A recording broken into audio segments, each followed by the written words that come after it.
जो उनके दिमाग में हमेशा एक सवाल उमड़ता रहता है कि चलता रहता है कि ये बहुत ही वो जो सवाल है बहुत ही रेलेवेंट भी है, और ये कि अगर मुझे सिविल सर्विस क्वालिफाई करना है तो क्या मुझे कोचिंग क्लासेस ज्वाइन करने चाहिए या नहीं। मेरे दोस्त, इस वीडियो में आज मैं इसी टॉपिक पे आज मैं बात करूंगा कि हमें कोचिंग करनी चाहिए या नहीं। मेरे दोस्त, आइए सबसे पहले मैं आपको ये बताना चाहूंगा कि कोचिंग क्लास जब ज्वाइन करने की बात आपके दिमाग में आती है, उठती है, तो उसका आंसर आप देंगे कैसे। मतलब आपको आंसर खुद ही देना है और खुद ही इसका फाइनल कंक्लूजन भी निकालना है। सिविल सर्विस की जो रिक्वायरमेंट है आपकी, वो क्या है। मेरे दोस्त, पहले रिक्वायरमेंट यह है कि आपको मालूम होना चाहिए कि मुझे क्या क्या पढ़ना है, और साथ ही ये भी कि मुझे क्या क्या नहीं पढ़ना है। अगर फालतू की दुनिया भर की चीजें आप बटोरते चले जाएंगे और सच पूछे तो जो फोकस तरीके से जो प्रिपरेशन होना चाहिए वो नहीं हो पाएगा। और दोस्तों, जो रिक्वायरमेंट है खास करके ऑप्शनल पेपर के लिए, और जो 4 इम्पोर्टेंट स्टडी के सब्जेक्ट होते हैं जनरल स्टडी के, वो जरूरी होती है कि वो कैसे पढ़ना चाहिए। केवल पढ़ना ही इम्पोर्टेंट नहीं है सिविल सर्विस के लिए, जो तैयारी होती है उसमें पढ़ने का ढंग भी बहुत ही डिफरेंट होना चाहिए, और इस तरीके से होता है कि आपकी एनालिटिकल पावर डेवलप हो सके। इसके बाद दोस्त, थर्ड रिक्वायरमेंट है, वो उस समय जरूरत महसूस होगी जब आप एग्जामिनेशन हॉल में बैठे रहे होंगे। यानी कि आपको मालूम होना चाहिए कि आंसर कैसे लिखा जाता है। ये बहुत ही बड़ा चैलेंज है, मैं समझता हूँ कि ये सबसे बड़ा चैलेंज है। और जो फोर्थ रिक्वायरमेंट है दोस्त, वो पर्सनालिटी की। इंटरव्यू को आप किसी भी हालत में कमतर करके ना दें। आप देखें कि आपकी अभी पर्सनालिटी आपकी कैसी है, और फिर ऐसे में और कौन कौन से मतलब तत्व उसमें शामिल होते हैं, ताकि मैं अपने आप को यूपीएससी बोर्ड के सामने बहुत अच्छे तरीके से प्रेजेंट कर सकूं।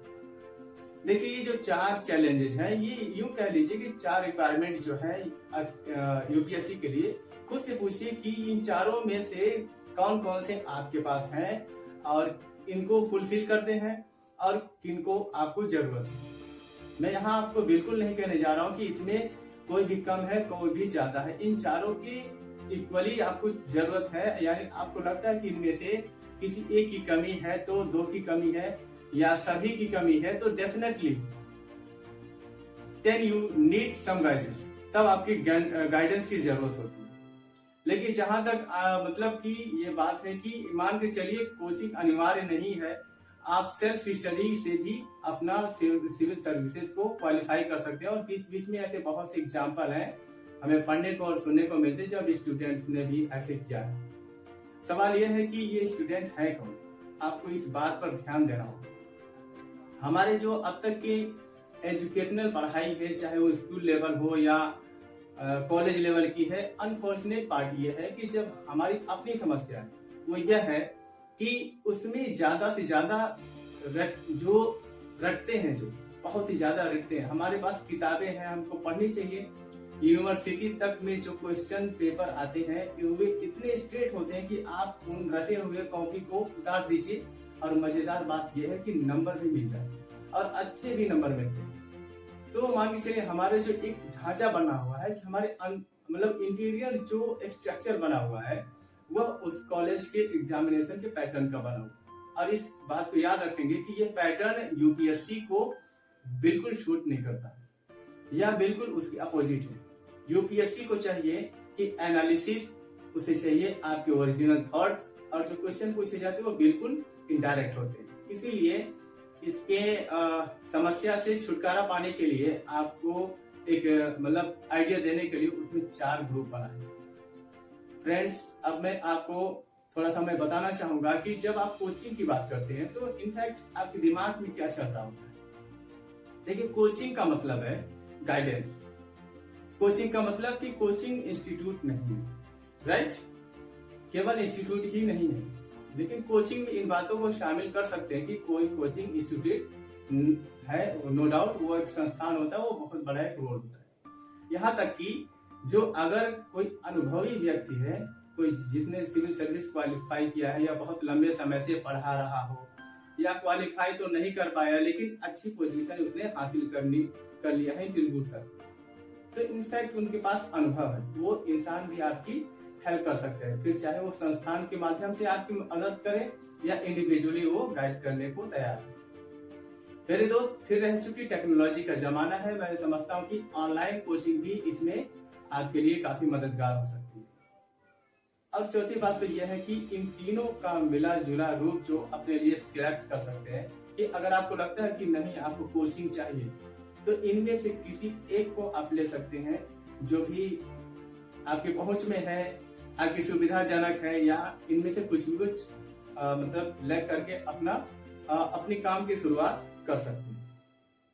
तो दोस्त, ये सब बात मतलब कुछ पूछते हैं कि सर ये बताएं कि अगर मैं कोचिंग ज्वाइन करता हूं तो मुझे फायदा क्या होता है, बेनिफिट क्या होता है। वैसे भी मैं पढ़ सकता हूं, लेकिन मैं ज्वाइन भी करना चाहता हूं, मुझे करना चाहिए कि नहीं करना चाहिए। मेरे दोस्त, सबसे अच्छा उत्तर यह है कि आप खुद दे पाएंगे। लेकिन एक बात जरूर आपसे मैं कहना चाहूंगा कि यदि आप करने की स्थिति में हैं, थोड़ी सी भी अगर जरूरत महसूस कर पा रहे हो, तो आपको इग्नोर नहीं करना चाहिए। ऐसे मैं इसलिए कह रहा हूँ कि जब आप इंस्टीट्यूट ज्वाइन करते हैं, कोचिंग इंस्टीट्यूट ज्वाइन करते हैं, तो उसकी डेफिनेटली अपने कुछ दूसरे फायदे तो मिलते हैं। तो उन जो फायदे हैं उनके बारे में थोड़ी सी आपसे मैं बातें करना चाह रहा हूँ। तो यदि एक संस्थान में जाते हैं, एक इंस्टीट्यूट में आप जाते हैं, तो आपकी एक रेगुलरिटी बनती है। आप डेली क्लासेस अटेंड करने जाते हैं, तो चाहे अनचाहे मतलब आता है कि डिसिप्लिन आपके अंदर आता है और तैयारी भी करते हैं, जो मैं समझता हूँ कि बहुत कम स्टूडेंट हैं जो सेल्फ स्टडी भी निभा पाते हैं। तो आपके अंदर डिसिप्लिन आ जाता है। कोचिंग इंस्टीट्यूट में आपका सिलेबस पूरा कराया जाता है, कम बेस सिलेबस कंप्लीट कराने की कोशिश की जाती है। ये भी होता है कि जो पढ़ाने वाले जो टीचर हैं वो मतलब काफी एक्सपीरियंस है, ये मान के चलिए कम से कम हमसे ज्यादा तो एक्सपीरियंस है ही, तो उनके अनुभव का हमें फायदा मिल जाता है। वहाँ स्टूडेंट का एक ग्रुप होता है जो इसी की तैयारी करते हैं, उसमें से कुछ आपके फ्रेंड्स बन जाते हैं, वो फ्रेंड्स आगे तक बने रहते हैं जब तक कि आपकी सिलेक्शन नहीं हो जाता है। वहाँ भी आप जाते हैं, डिस्कशन होते रहते हैं, क्या ट्रेंड चल रहा है और किस तरह के एग्जाम्स आ रहे हैं, क्वेश्चंस आ रहे हैं, किस तरह से तैयारी कर रहे हैं। तो वो जो ग्रुप मिलता है, मुझे लगता है कि वो आपको बहुत ही काफी मतलब रोल प्ले करता है, बहुत ही अधिक एडवांटेज मिलता है। तो दोस्त, यदि आप अगर कोई अपने गोल के लिए डिसाइड करते हैं कि कोई कोचिंग हमें ज्वाइन करनी चाहिए, तो मैं यहाँ आपको मतलब कुछ बहुत ही जरूरी बातें मैं शेयर करना चाहूँगा कि कोचिंग संस्थान जो आज के बाजारीकरण में बहुत ही ज्यादा मतलब खुल गई है, बिजनेस के तौर पे, छोटी जगह से बड़ी जगह तक, और वो भी IAS के नाम पर ही पढ़ाई हो रही है, जहाँ पे बिजनेस हो रही है। आपको फायदा तभी मिलेगा जब अच्छी कोचिंग का मतलब सिलेक्शन करेंगे, जहाँ पे अच्छी पढ़ाई हो रही है, जहाँ पे अच्छे एक्सपीरियंस टीचर हो। सच में पढ़ाने सबका उपयोग नहीं करना चाहिए जो आपको समझा ना पाए, सीधे सीधे किताब की बातें बताई जा रही है। मुझे नहीं लगता है कि वो आप काम कर रहे हैं जो आपकी जरूरत है। देखिए दोस्त, ये तो बहुत ही दिमाग में क्लियर होना चाहिए कि टीचिंग और कोचिंग में कुछ तो फर्क होता होगा। अब सोच कर देखिए कि आखिर कोचिंग नाम है तो किसी न किसी अर्थ में मतलब टीचिंग तो होगा ही। सचिन तेंदुलकर जैसे जो विश्व स्तरीय के प्लेयर्स हैं, उनके भी कोच हैं और आखिरी तक कोच रहे हैं। तो वो कोच कर क्या रहे हैं? बेसिकली वो कर ये रहे हैं कि उन्होंने उनमें जो कमियां हैं वो कमियों को मतलब रिमूव कर रहे हैं और ज्यादा मतलब बेहतर बना रहे हैं। तो और कोचिंग का जो काम है इनफैक्ट वो सही ये होता है कि हमारे अंदर जो कमियां हैं वो दूर करें और सिविल सर्विस के लिए तैयार करें, ज्यादा से ज्यादा बेहतर बनाएं। इसलिए दोस्त, मैं सजेस्ट करूंगा कि यदि किसी कोचिंग इंस्टीट्यूट के बारे में सोच रहे हैं तो प्लीज पूरी मतलब सीरियसली सोचें, पूरी अच्छी तरीके से जांच पड़ताल कर लें और फिर देखें कि वो आपके अनुकूल है या नहीं, तब फिर आप कुछ भी करें। जहां तक ये आपको मतलब पता होना चाहिए कि कोचिंग इंस्टीट्यूट ज्वाइन कर लेते क्या उससे आपको कुछ फायदा होगा। देखिए, पहली बात तो ये है कि फायदा होगा या नहीं होगा, इसका सबसे बड़ा जो मतलब डिसाइड होता है वो व्यक्ति होता है, तो आप खुद ही। ये डिपेंड इस बात पे करता है कि आप कितने प्रोएक्टिव हैं, वहाँ जो सुविधाएं दी गई हैं उनको आप कितना ज्यादा से ज्यादा फायदा उठा पा रहे हैं, और वहाँ पे जो टीचर पढ़ा रहे हैं कुछ समय से पढ़ा रही हैं, वो डेफिनेटली कुछ एक्सपीरियंस है, उनसे कुछ आपसे फायदा मिल सकता है। आपका एक डिसिप्लिन बन जाता है कि घर में हम जब होते हैं जनरली उस डिसिप्लिन को फॉलो नहीं कर पाते हैं, तो डिसिप्लिन हमारा वहाँ पे कोचिंग में तैयार हो जाता है। अगर मेरी वहाँ पे स्टडी अच्छी चले तो कुछ किताबें मिल, लाइब्रेरी है तो कुछ हमें स्टडी करने के बुक मिल जाते हैं। तो याद करिए कि कोचिंग इंस्टीट्यूट आपको सोचे कि IAS बना देंगे तो पॉसिबल नहीं होता। वहां से पढ़कर आने के बाद आपको अपनी सेल्फ स्टडी करनी ही होगी। और मैं कहना चाहूंगा कि उसी डिसिप्लिन के साथ आपकी तैयारी करें जिस डिसिप्लिन का पालन आपने इंस्टीट्यूट में किया था। ठीक है, मैंने देखा है कि बहुत से स्टूडेंट ऐसे होते हैं जो किसी कोचिंग इंस्टीट्यूट में पढ़ाई करते हैं, इसके बाद एग्जाम देते हैं, प्री में सिलेक्शन नहीं हो पाता, उसके बाद वो दूसरी कोचिंग इंस्टीट्यूट ज्वाइन कर लेते हैं, फिर से परिणाम उसी तरह से आते हैं, फिर वो तीसरी कोचिंग इंस्टीट्यूट ज्वाइन कर लेते हैं। तो इस बात को समझ नहीं पाते हैं कि इनफैक्ट देखिए कोचिंग इंस्टीट्यूट केवल रास्ता दिखाने का काम करता है।